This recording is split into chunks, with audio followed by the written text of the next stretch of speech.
We have two distinguished guests, photographer Simon Roberts and curator Susanna Brown.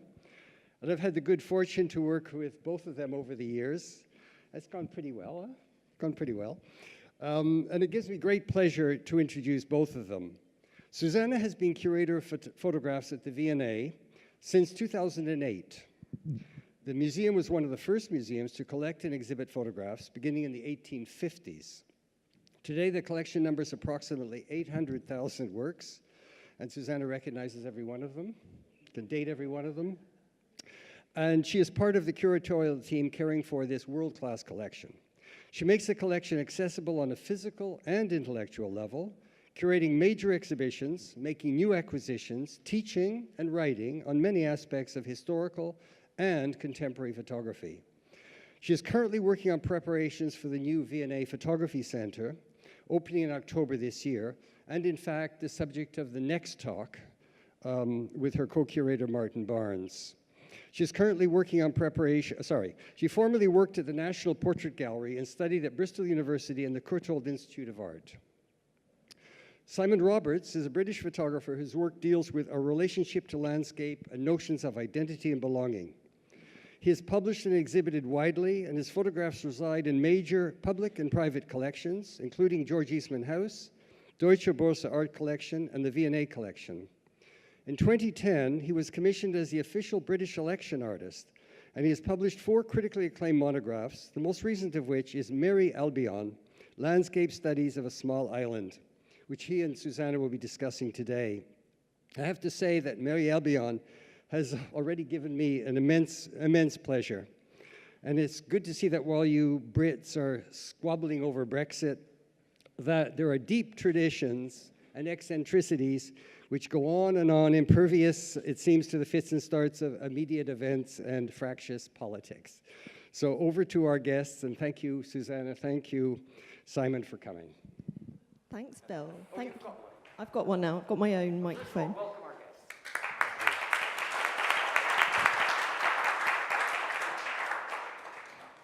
Thanks for coming, everyone, and thank you, Simon, for being here. I should add to Bill's notes, at 3:30, Simon's giving a book signing at the Dowie Lewis stand. Is that in the main part of Somerset House? Somewhere on your map, you'll find out. So 3:30, Simon will be signing copies of his book if you want to go along then. But it's great to talk to you today. I think some of our visitors will have seen your beautiful exhibition at Flowers Gallery and possibly the current newer exhibition at the National Maritime Museum. But we're really going to focus our conversation on the book and the exhibition experiences as well. And the book was published about 6 months ago, I think.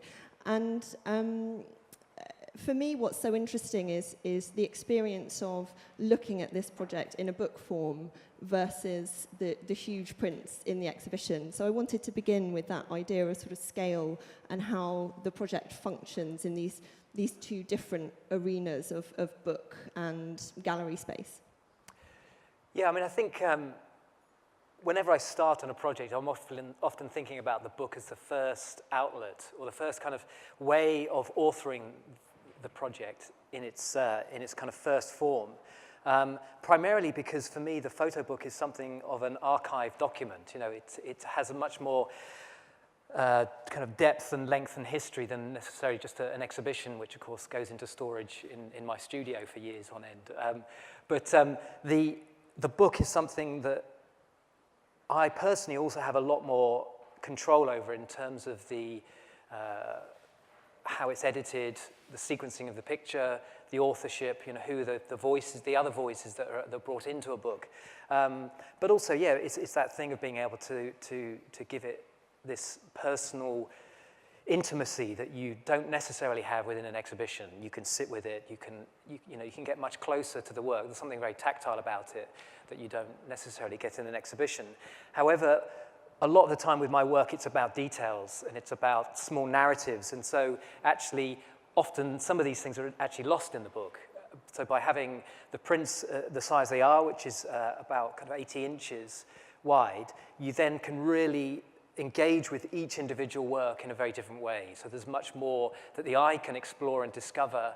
And also I think the thing about scale is when you're in front of a particular size piece, actually, it's not necessarily being overwhelmed by it, but it's a case of almost feeling like you're in that particular location, and actually you kind of physically have to move around it in a different way than just scanning with your eyes in a book. And so there's two different ways of experiencing the work, which I think both have value in different ways. And what also really interests me in looking at the book is the different voices that you just touched on, because it is an incredibly broad range of voices which we hear. You know, it's people who are in our kind of photo world, if you like, but also people who perhaps haven't ever written about photography before, but are poets or authors or specialists in different fields. And it's very interesting to understand, you know, how you came upon that quite disparate selection of voices for the book. Well, I think because, I mean, what the book is trying to do is look at a period of British history between the collapse of New Labour in 2007 and Brexit in 2017, or when we signed Article 50 was the day the last photograph was taken.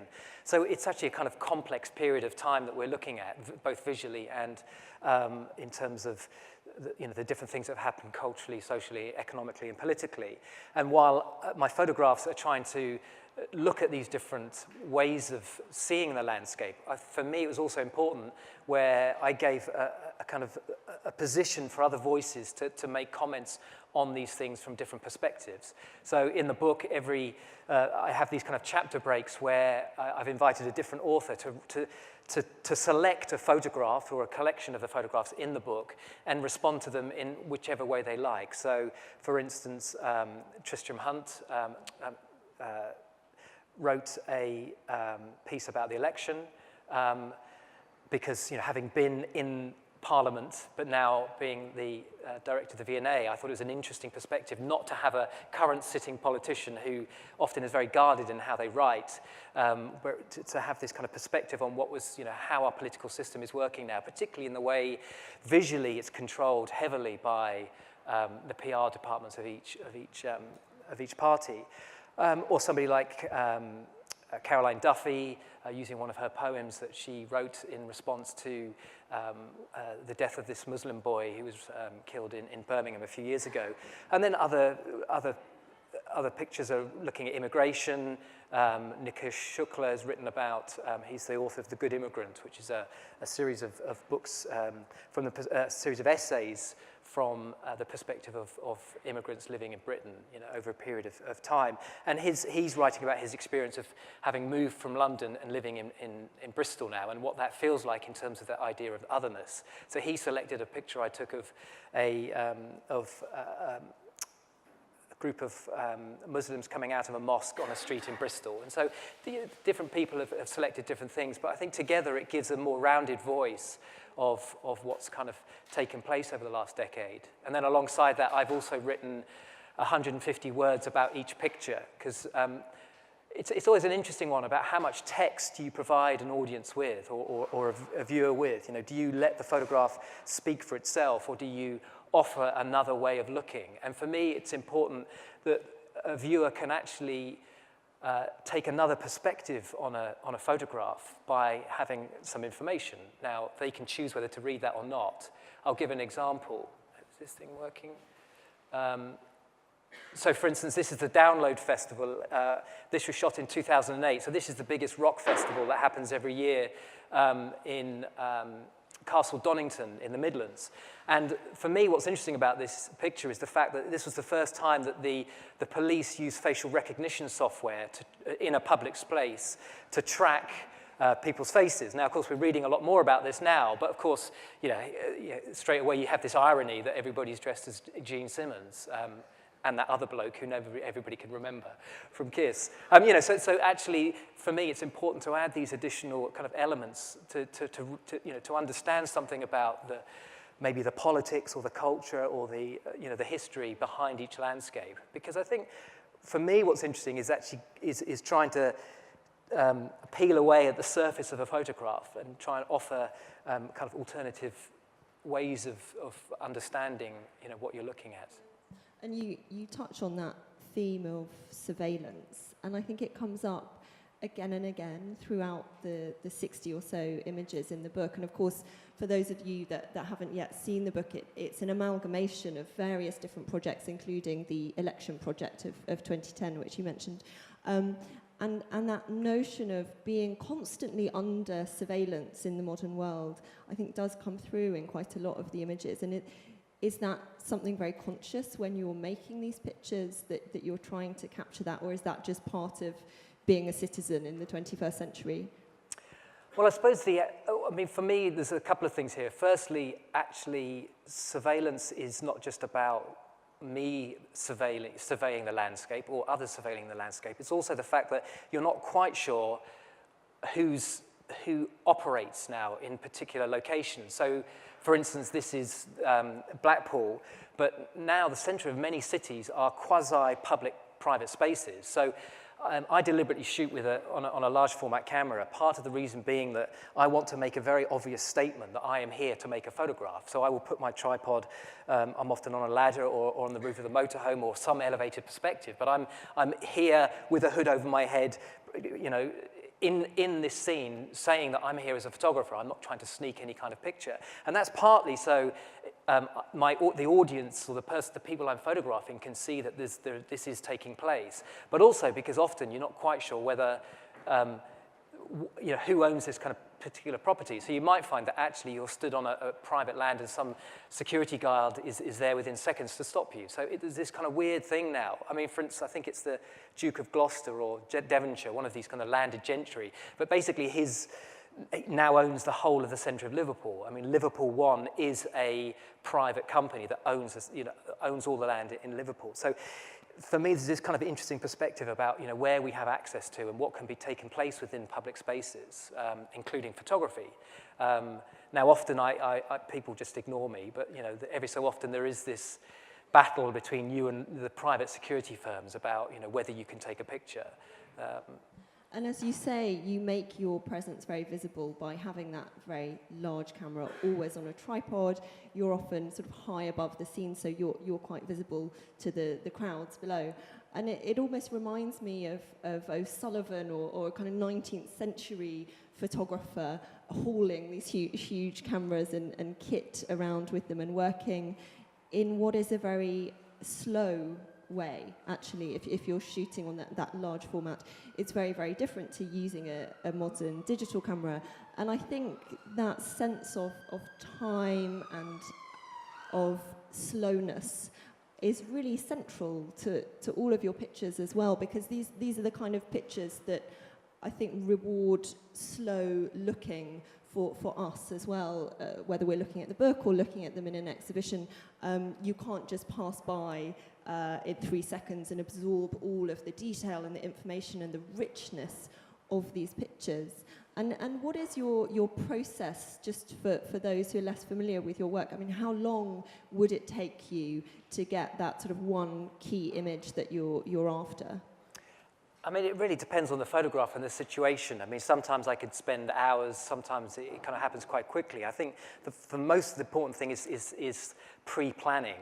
And actually, for a lot of the pictures I take, I have spent a long time prior to actually being in the location, working out where I have to be, you know, where can I actually park, what can I see, where are people going to be in a particular situation.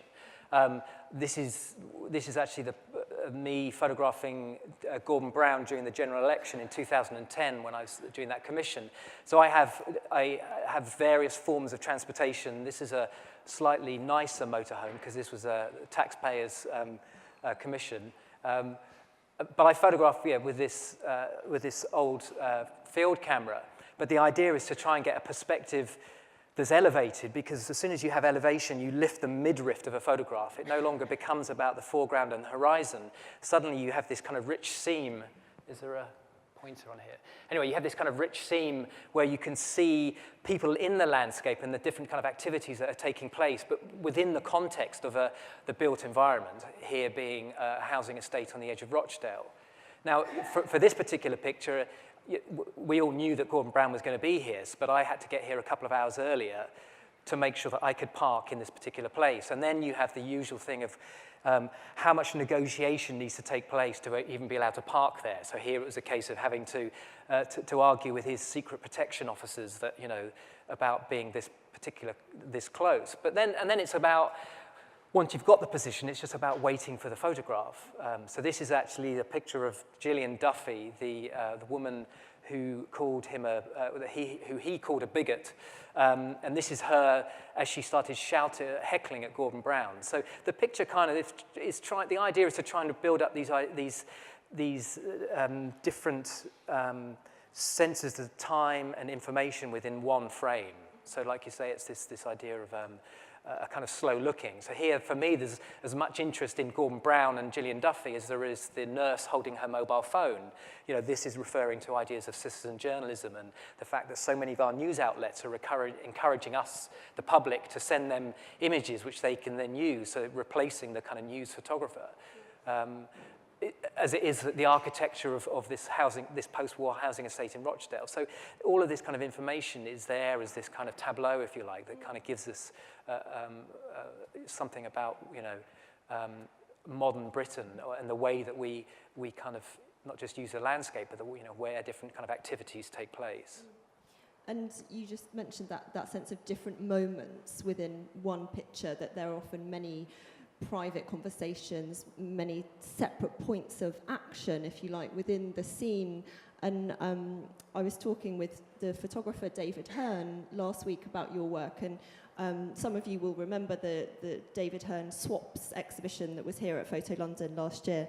And David Hearn says about your photographs, Simon's pictures are like Bruegel paintings, and I thought that was such a great simile, because you have that sense with Bruegel that you're looking at sort of the real world, the everyday people, if you like. Bruegel in the 16th century is known for his sort of studies of the peasants as they were then, but you see in his paintings all these separate interactions and moments of theatricality, which really is very similar to a lot of your work. And in fact, you called your talk today Theatre of the Real.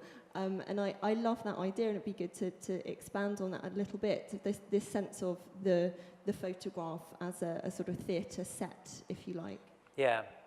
Well, it's funny, because actually as in our house when I was growing up, we had a cheap Bruegel in our toilet, so it was just kind of there for years on end, just fading. And so I kind of spent quite a lot of time looking at it over the years. And there's no doubt that kind of, the Dutch Flemish winter landscapes, that whole kind of idea of the naturalization of, because at that point prior to that, it was the kind of romanticism of, these kind of Arcadia. And then, of course, the Dutch and the Flemish, really started looking at the Dutch landscape, and actually the kind of almost, quite a banal way, but in the same time adding these amazing little narratives that took place. So there's no doubt that's something that's kind of influenced my way of seeing. But then also thinking about, William Powell Frith and the Derby Day and these kind of amazing, history paintings that record social events. And that's as much about the pickpocket as it is about the landed gentry, being served food by the servants.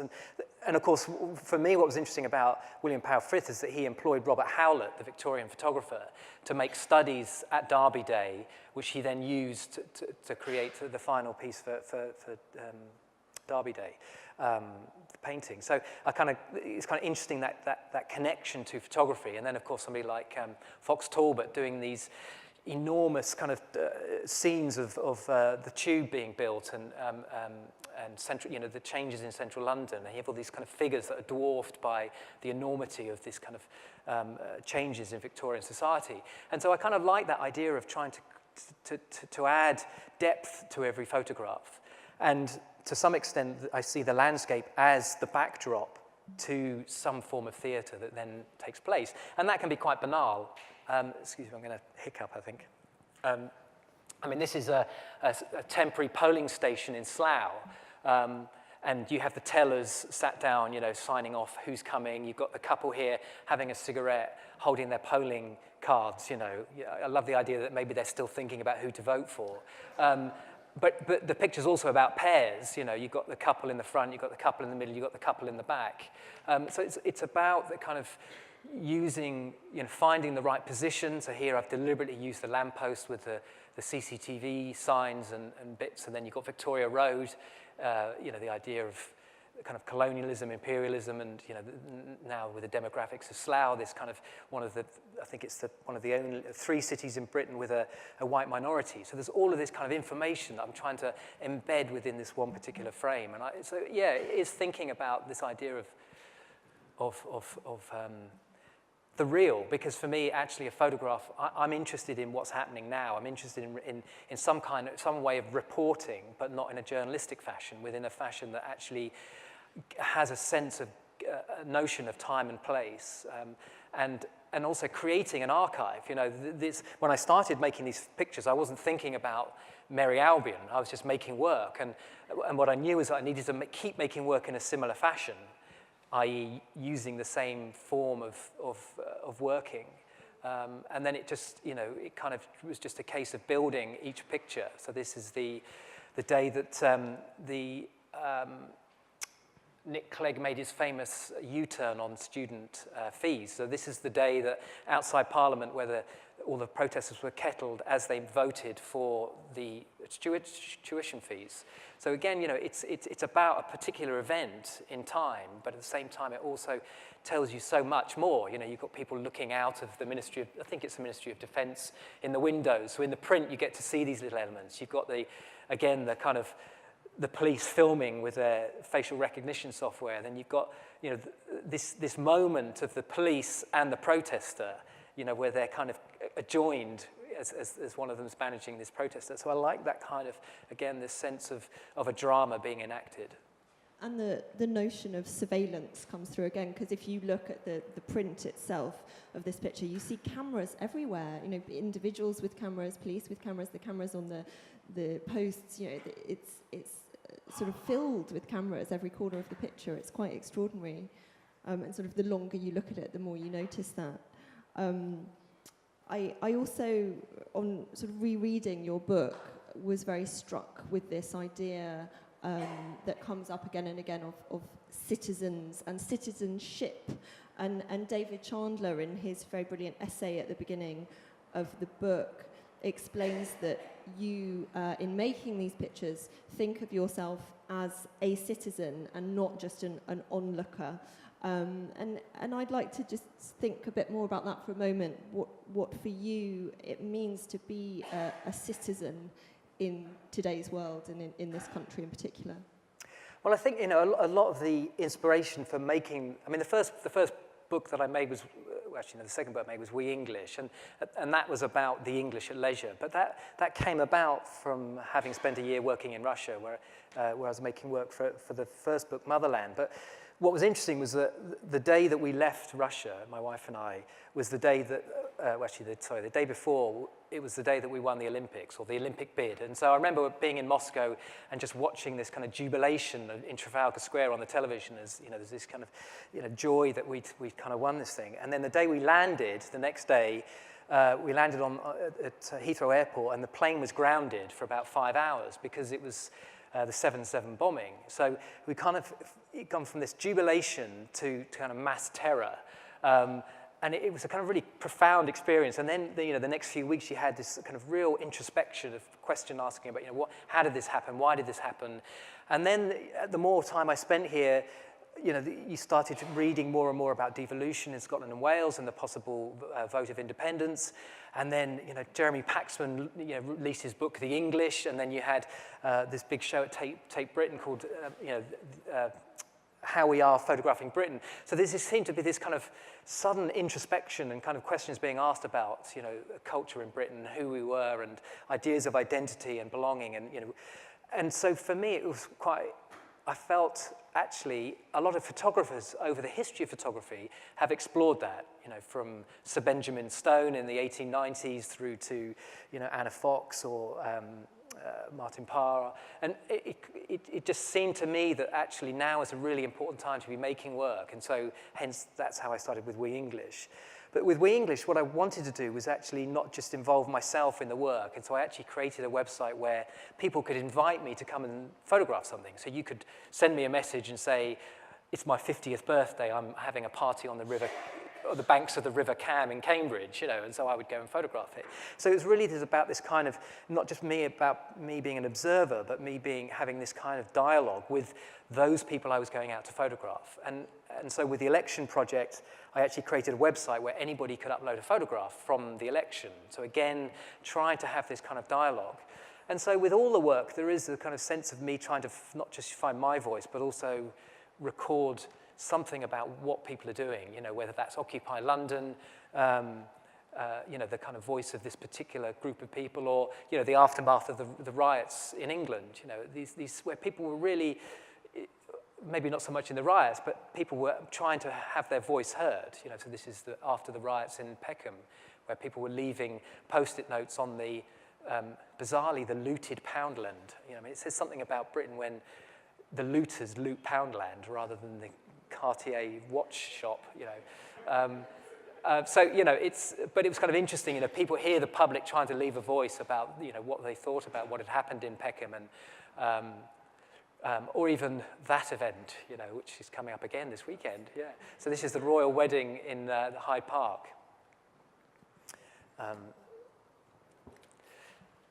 But I'd like to talk about your new exhibition as well for a moment. So the show at the National Maritime Museum that's called The Great British Seaside. Everything has to be great now, doesn't it? Yeah. Great Britain, Great yeah. British Seaside. And you are showing alongside 3 other great British photographers, Tony Ray-Jones, David Hearn, and Martin Parr. But quite notably, photographers of a very different generation to your own.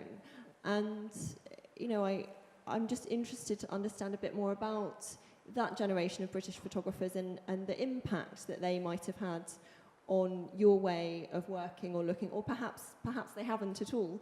But I think I see some connection, particularly when I read Tony Ray-Jones and his kind of comments on photography from his perspective. And I was looking recently at a Creative Camera magazine from 1968, and Tony Ray-Jones wrote in that issue about, you know, what he was trying to achieve with his pictures. So if you bear with me, I'm just going to read you a little extract from there. So Tony Ray-Jones says, "My aim is to communicate something of the spirit and the mentality of the English, their habits and their ways of life, the ironies that exist in the way they do things, partly through their traditions and partly through the nature of their environment and their mentality. For me, there's something very special about the English way of life, and I wish to record it from my particular point of view before it becomes Americanized and disappears." And when I read that, I almost felt like that could be you talking today about this book and a lot of your recent projects. I mean, actually, I went to see Tony Ray-Jones's archive when I got back from Russia because I read something similar, and what was interesting to me was the idea of coming back. You know, he spent time in New York working with Lee Friedlander and Joel Meyerowitz, and you know, he was very much part of that kind of a new movement in American photography. And he'd come back, and like you say, as we said there, it was this sense of him recognizing that something was changing in Britain, and he wanted to record that before that change happened. And so I was interested to explore his archives and see, you know, look at his contact sheets, you know, delve into the kind of life of this person who, you know, sadly died at a very young age. So there's no doubt that he kind of had a particular influence. But what's interesting about all 3, Tony, David, and Martin, is to some extent, and with British photography, is that British photography is about being on the ground, you know, often. It's about the street photograph. It's about being quite close up. And actually, I'm quite different to that, as in, you know, maybe I'm allergic to being on the ground. You know, I need this kind of, this other perspective. And so to some extent, my own kind of way of seeing has been more informed both by, I suppose, some of you know, the American photographers like Joel Sternfeld or Stephen Shaw, and then the Dusseldorf school, you know, people like the kind of early Gursky and early Thomas Struss. So there's a kind of all, and more contemporary German photographers, somebody like Peter Belorowski, you know, whose book Heimat for me was a real kind of influential body of work. And I suppose to some extent I'm kind of trying to amalgamate, bring together, whatever the word is, all of those different kind of ways of looking, and bring something new to British photography. Because of course what I was about to do with We English and then through the last 10 years with Mary Albion is make a comment about Britain. Now I don't want to redo a Melting Par photograph or redo a John Davies or somebody else. You know, it's about trying to find a new way of looking, a new way of thinking, and a new way of visualizing something that we've seen before.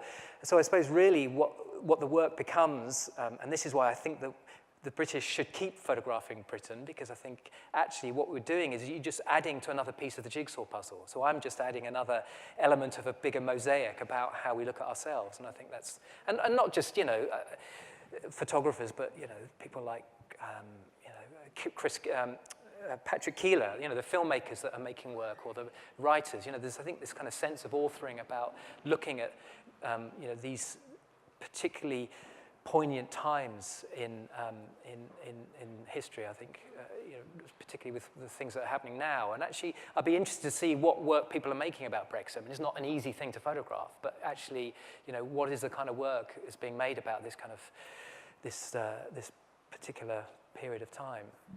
Moment in our history. I should just explain this picture. I mean, it's often, sometimes the pictures don't make a great deal of sense until you know some information about it. So this is Imber Village. So Imber is in the distance, in the middle of Salisbury Plain. And the village was taken by the British Army during the Second World War. And so the villagers had 48 hours to leave the village. And they were promised they could have it back after the war, but in the end they didn't, and it's still used for tank training and troop training by the British Army. And the only time you can go to Imber Village is about 4 times a year, and on one particular day they run these weird open air London buses from Salisbury down to the church in Imber Village and back again. So this is actually a kind of day tour through military land, and the sign on the bottom left-hand sign says, do not leave the highway unexploded bombs. So, you know, again, it's this sense of kind of looking at these particular landscapes which are often hidden from us. You know, it's very difficult to get to Salisbury Plain, sometimes. And so, you know, it's trying to, you know, look at these different elements, or, you know, here's an air show, which of course now is to some extent an advertising pitch for people to join the British Army or Navy or... And I remember you telling me an extraordinary story about an air show that you went to photograph a few years ago. Have you got that image? Well, the first picture in the book is actually Shoreham Airshow, which is where the... I'll loop back round in a minute, but it was the pictures, it was called the Battle of Britain Memorial Flight, and so they were reenacting the Battle of Britain, and one of the pilots wasn't able to come out of his loop and crashed and killed himself. Fortunately, nobody else. There was actually another flight a few years later which tragically killed about 8 people. And in the picture, you see the kind of aftermath of that. And what's strange is that most of the people in the photograph don't realize it's happened because he's crashed over the hill. So it's this kind of moment just before there's this realization where the whole thing had, you know, the air show had to be cancelled. So for me, the photograph is about tragedy, but it's also questioning about, you know, how long do we go on memorializing a particular event in history? I mean, these planes that were flying in the Second World War are getting to the point where they shouldn't be flown. You know, they're actually kind of museum pieces. They're not. So the picture also kind of questions that sense of how long we think, you know, we recreate history, if you like, for the pleasure of people at an air show. So it's also about that kind of sense of... But for you, as a photographer, kind of going into that environment with one image in your mind, perhaps, of what you wanted to create, and then suddenly almost becoming a different kind of photographer in that moment when this tragic event happens, that you go from being perhaps a sort of fine art practitioner to being almost a press photographer, or something like that. It's a strange kind of moment to be in, I think. Well, I suppose the difference is I don't publish the pictures, so... You know, although I was at that event, I didn't do anything with the picture. You know, I didn't kind of, you know, wire it to the local paper and try and sell it. You know, so I didn't feel it was my job in that sense of being part of the daily news story. And even, you know, with the election project, of course, the election work that I did wasn't shown in Parliament until 6 months after the election. And so for me, it was actually more interesting to look at the work after an event that had taken place, you know, because of course we had the coalition government the first time in 40 years or so. So there was this, you know, big change in British politics, and I'm showing work after the event, and I quite like that sense of giving time before you look at work. And people, I think, have a very different perspective on those images because of the passage of time, particularly in the book, because some of those earlier pictures feel like a lifetime ago, actually, those pictures from, say, 2008, 2009. So that sense of time, as we were talking about earlier, is so central to everything that you do, I think. But I'm interested to know where you might go from here, because that book does cover such a broad sweep of your recent projects and your career. For you, is it about now saying, okay, it's a new chapter and it's a different direction, or in a sense, do you just carry on building and building on that project? I kind of thought I thought this was a full stop, but I've been persuaded to photograph the royal wedding on Saturday, so which I'm quite embarrassed to say, you know, because I'm not a royalist, but yeah, so there are still some events that I think are so big that actually I do want to photograph them just for that kind of sense of history and archive. So I'm sure I will kind of return every so often if you know, something significant happens. But actually I'm quite excited about making work that doesn't necessarily have the same formula. You know, I don't want to be making the same pictures in 20 years' time. And actually I get asked now a lot to make, you know, I kind of get invited to France to make, you know, can you bring your motorhome and make some big pictures of the French, you know, doing their thing, you know, as if is this just a formula that I take from country to country, you know. So so I'm actually kind of looking forward to doing something different. What that is, I'm not quite sure. So, you know, I'm open to options if anybody's got any ideas or suggestions. I always find it completely fascinating to hear from you about these moments, these pictures and the 66 or so images in the book. So before we open up for questions from our guests, I wondered if you might just pick 2 or 3, because we don't have a lot of time, but maybe some of those kind of particularly key images from this project, and just share with us a little bit more about the background of those images. Yeah. Well, I suppose we'll just go from where we are. So this was the picture I mentioned about Nikesh Shukla. So he selected this picture because he's recently moved to Bristol and found it actually quite challenging as a non-white Brit to be living in a place which he felt was actually predominantly white compared to having, you know, grown up in East London. I think it was East London. But anyway, this is Green Street in Bristol, and this was taken the year that Bristol was the European green capital city of Europe. So, this particular street had won Street of the Year award because of the lovely green flower boxes and along the outside of all the houses. But the photograph is taken outside a mosque, which was in a former church, which the church had been derelict for many years and then was turned into a mosque. And this was Eid. So this is the end of Ramadan and families coming out of the church and out of the mosque and church, and just kind of greeting one another. So what I like about this is I'm actually not on the motorhome here. I'm in somebody's house looking up the street. So as ever, I'm always kind of knocking on people's doors, trying to find the best place. And so I'm looking out of somebody's window up Green Street. And it's about the gestures, it's about the posters in the windows of the houses, which you can see when you look at the print carefully. It's about the traffic. It's about, this kind of, all this, I even like the scaffolding. For me, that's just as important in terms of other elements. Let's see what else. This is Glasgow. This is the Red Row Flats. So these were built in the 1960s as that, the kind of socialist housing projects where these were going to be the answer to the slum. So they knocked down many of the, in the Gorbals and around that particular area, all the Victorian slums, and built these high-rise, which are supposed to be streets in the sky kind of thing. And of course, they ended up being extremely badly made and very poor conditions, social housing problems. And then For many years, they were closed, apart from one of them, which is the one in the background, which is where Glasgow housed most of its immigrants. So it actually became basically a dumping ground for immigrants that came to Scotland.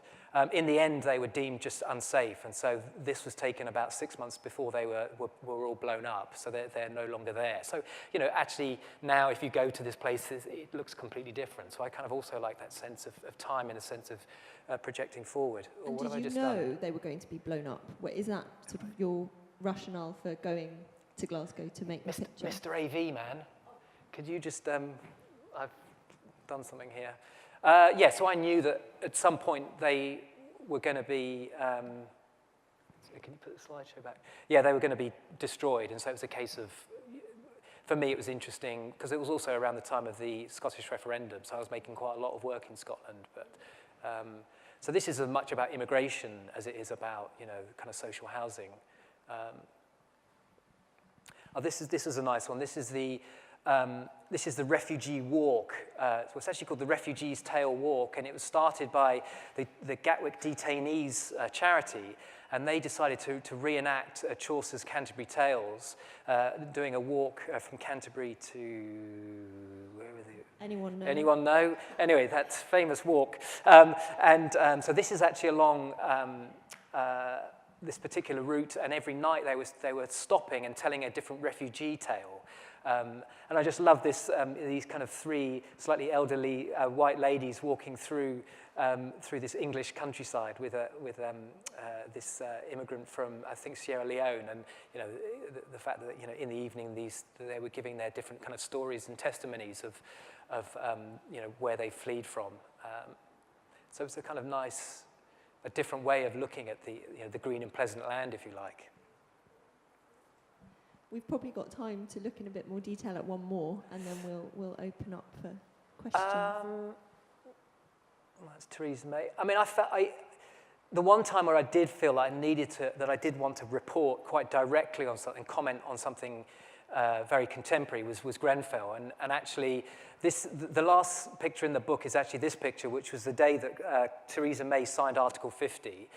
So I wanted to have a photograph taken on that particular day, and that was actually just before the Grenfell Tower. But in the end, I decided to add one more picture, because for me, it just felt like this was going to be such a significant moment in contemporary British politics and social history. This is going to play out in the background of our politics for a long time to come. And for me, it's this statement about Britain now. The class divide, failures of capitalism, neoliberalism, the problems with local politics, and yet it's also about the future. And here you've got this group of teenagers of all different colours and guises, just walking through Kensington, with this thing in the background. And so it's not about just the tower, it's about actually where do we go next. And so I kind of felt that this needed to be part of the book. But I remember seeing it in the exhibition as well at the Flowers Gallery, and it was hung a little bit apart from the rest of the exhibition, and that's how it's treated similarly in the book, as a kind of punctuation mark almost, that this is a huge event, but also somehow you feel that those kids in the picture are kind of looking to the future rather than what's sort of happening behind them, as you say. But I think it's a great image to end on, and I'm sure there'll be lots of questions. We've only got 10 minutes or so for questions, but would anyone like to be the first to ask Simon a question? Hello, I think we've got a microphone for you as well, I hope. Or you might have to just shout very loudly and I'll repeat it. Oh no, here's a microphone, perfect. Thank you. Just like to ask about stylistically the skies. You're always very, washed out light. Is that because you feel it distract from the detail that you're trying to show? Could you talk a bit about that? It might be partly the screen. I always slightly overexpose all of the photographs. I am very careful when everything's scanned, so everything's actually either printed digital C-types or the book is from digital prints. But when I'm scanning them in, I control the colors and the light. I want the pictures to feel quite airy. I want them to kind of breathe, if you like. But really, it's about the fact that I'm photographing over long periods of time in all kinds of different weather, that I want some consistency within the photographs, so that even with bright sunshine or it's a grey, miserable day, there's something that consistent when you actually go through the book. There is this feeling that they've all been made together rather than very kind of separate images. Great question. Anyone else got a question? Yes, the gentleman on this side. Thank you. Maybe do wait for the microphone. If you wave your hand, my colleague will pass it down. Lovely. Thank you.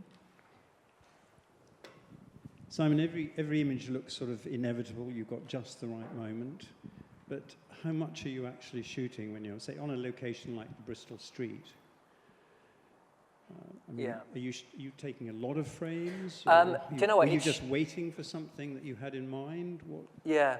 It actually kind of shifted slightly halfway through. So I don't know if any of the very keen eyes among you noticed that when I got to the Olympics pictures, it changes format from 4x5 to 6x5. So when it came to the Olympics, I'd written to the IOC a few years earlier and asked whether they could give me access to do something very different at the Olympics. And they said yes, as long as I didn't use a tripod in any site. So I wasn't able to shoot with the 4x5, so I had to then shoot with a Phase 1 digital camera. So since then, I've actually shot digitally, and the frame changes very slightly. So when I was shooting film, I was actually shooting a lot less because I might shoot, I don't know, maximum 20 pictures a day, partly because of the cost of the film and the scanning. Sorry? The same location? The same location. Yes, well, it depends. I mean, that Gordon Brown picture, I took 3 frames, you know, because it all happened so quickly. So it really depended on the actual on the actual location. Now, you know, shooting digital, inevitably I shoot more, although I try to still restrain myself because I do find that actually shooting less is more important than shooting more because it's about waiting for the right. I do a lot of planning, so you know sometimes I even know which street I'm going to make the photograph on before I've got there, you know, using Google Street View or Google Earth, or so I even I know where I want to take the picture, and then it's about kind of waiting for things to happen, and a lot of the time it's about kind of looking for patterns within the landscape. So yeah. And the gentleman at the back there in the yellow, if you don't mind passing the mic. Wait a moment for the microphone. Thank you.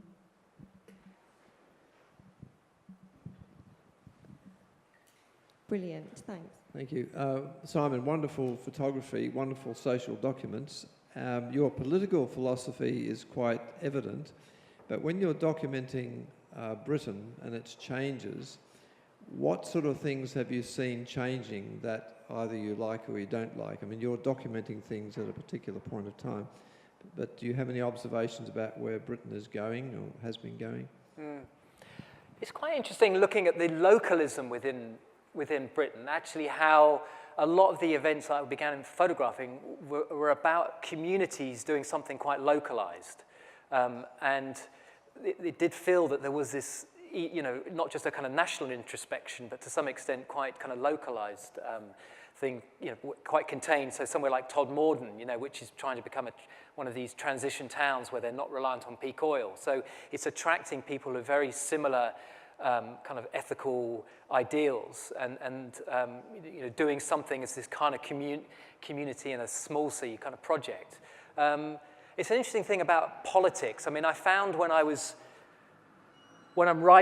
writing each paragraph or each photograph, I was quite careful not to bring too much of my own politics into it. I wanted to offer information, but not necessarily wave my particular political position. And interestingly, I had an assistant that was an MA student that was helping me edit the text, and it turned out she had quite conservative views compared to my more liberal view, or socialist views. And so we had every so often these battles about, she said, well, I'm not quite sure that's true, Simon, and so it was kind of, I kind of had this kind of interesting, and I was thinking, well, actually, yeah, that's quite good that somebody's offering different perspectives, but I've still got most of my way. But